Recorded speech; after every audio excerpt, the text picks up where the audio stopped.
சில குட்டீஸ் எல்லாருக்குமே வந்து பார்த்தீங்கன்னா ஒரு சிறப்பான குட் ஆஃப்டர்நூன்பா. எப்படி இருந்தது நம்முடைய 11ஆம் வகுப்பு பொது தமிழ்?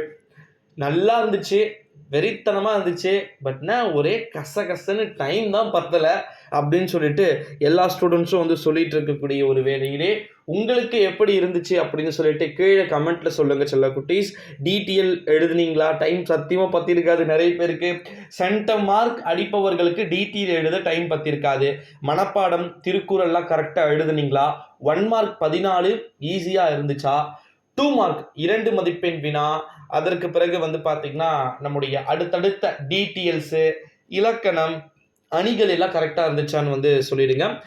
ஆன்சர் கீ எங்கே ப்ரோ அப்படின்னு வந்து கேட்டிங்கன்னா கீழே டிஸ்கிரிப்ஷனில் வந்து பார்த்தீங்கன்னா நம்முடைய டெலகிராம் குரூப் லிங்க் இருக்குது. ஓகேங்களா? ஸோ மறக்காமல் வந்து டெலகிராமில் வந்து பார்த்தீங்கன்னா ஜாயின் பண்ணிக்கோங்க. அதில் வந்து answer key A to Z எல்லாமே அழகாக நீட்னஸாக வந்து பார்த்தீங்கன்னா நான் கொடுத்துருக்குறேன்.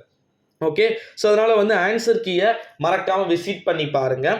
இன்னொன்று, 1.25 எக்ஸாம் முடியுது, 1:30 உங்களுக்கு டெலிகிராம் குரூப்பில் ஆன்சர் கீ வந்து இருக்கும் அப்படின்னே வந்து சொல்லலாம். 11ஆம் வகுப்பு பொது தமிழில் 90 மார்க்குக்கு 27 மார்க் எடுத்தா பாஸ். 27, அதாவது 25, 26, 27 இது மூணுத்துல எதனா ஒரு மார்க் நீங்க எடுத்திருந்தீங்க அப்படின்னா நீங்க டெஃபினெட்லி வந்து பாஸ் ஆயிடலாம். ஓகேங்களா? இந்த ஒரு சூழ்நிலையில தான் 11th ஸ்டாண்டர்ட் தமிழ் பப்ளிக் எக்ஸாமுக்கான நம்முடைய 1 மார்க் ஆன்சர் கீயை நான் நம்முடைய டெலிகிராம் குரூப்பில் வந்து நான் அப்டேட் பண்ணியிருக்கிறேன். ஸோ அதை வந்து மறக்காமல் போயிட்டு எல்லாருமே விசிட் பண்ணி பார்க்க வேண்டிய ஒரு சூழ்நிலைக்கு நீங்கள் தள்ளப்பட்டிருக்கீங்க அப்படின்னு வந்து சொல்லலாம். பொதுவாகவே ஒன்று சொல்லிடுறேன். 11th ஸ்டாண்டர்டுக்கு தமிழ் பப்ளிக் எக்ஸாமை பொறுத்த வரைக்கும் எப்படி டிக் பண்ண போகிறாங்க அப்படின்னா, இப்போ நீங்கள் டீட்டெயில்ஸ் எழுதிருக்கீங்கன்னு வச்சுக்கோங்க, ஆன்சர் கீயை இன்ஸ் வச்சு தான் செக் பண்ண போகிறாங்க. பேராகிராஃபை நீங்கள் 2 பேஜ் எழுதினாலும் சேம் மார்க் தான், அதே 1 பேஜ் எழுதினாலும் சேம் மார்க் தான். ஸோ அந்த மெத்தடே உங்களுக்கு கண்டினியூ ஆகிறதுக்கு சான்சஸ் பாசிபிலிட்டிஸ் வந்து பார்த்தீங்கன்னா இருக்குது. ஸோ அதனால் வந்து நீங்கள் பெருசாக பேனிக் அடைய வேண்டிய அவசியம் வந்து கிடையாது.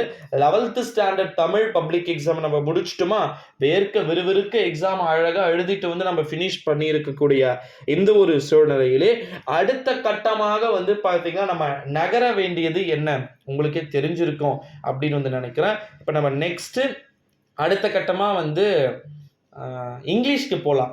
11th ஸ்டாண்டர்டுக்கு இங்கிலீஷ் இம்பார்ட்டன்ட் கொஸ்டின்ஸ் வந்து நம்ம போக போகிறோம். ஸோ எப்படியெல்லாம் படிக்கணும், என்ன மாதிரியான விஷயங்களை ஹேண்டில் பண்ணணும் அப்படின்றது எல்லாத்தையுமே நான் வந்து சொல்கிறேன். ஸோ மறக்காமல் நம்முடைய சேனலுக்கு ஒரே ஒரு சப்ஸ்கிரைபை மட்டும் வந்து கொடுத்துடுங்க. ஏன்னா 11th தமிழ் பப்ளிக் எக்ஸாமுடைய ஃபுல் ஆன்சர் கீஸு, மெட்டீரியல்ஸு எல்லாமே வெரி ஈஸி மெத்தடில் தான் நான் நம்ம சேனலை வந்து நான் அப்டேட் பண்ண போகிறேன். ஸோ அதனால் வந்து மறக்காமல் நம்முடைய சேனலோடு தொடர்ந்து நீங்கள் இணைந்திருக்க வேண்டிய ஒரு சூழலுக்கு தள்ளப்பட்டிருக்கீங்க அப்படின்னே வந்து சொல்லலாம் சில குட்டீஸ். So 11th Tamil public exam எழுதக்கூடிய ஒரு ஸ்டூடெண்ட்ஸுமே வீடியோவை முழுமைக்கும் வந்து பாருங்கள்.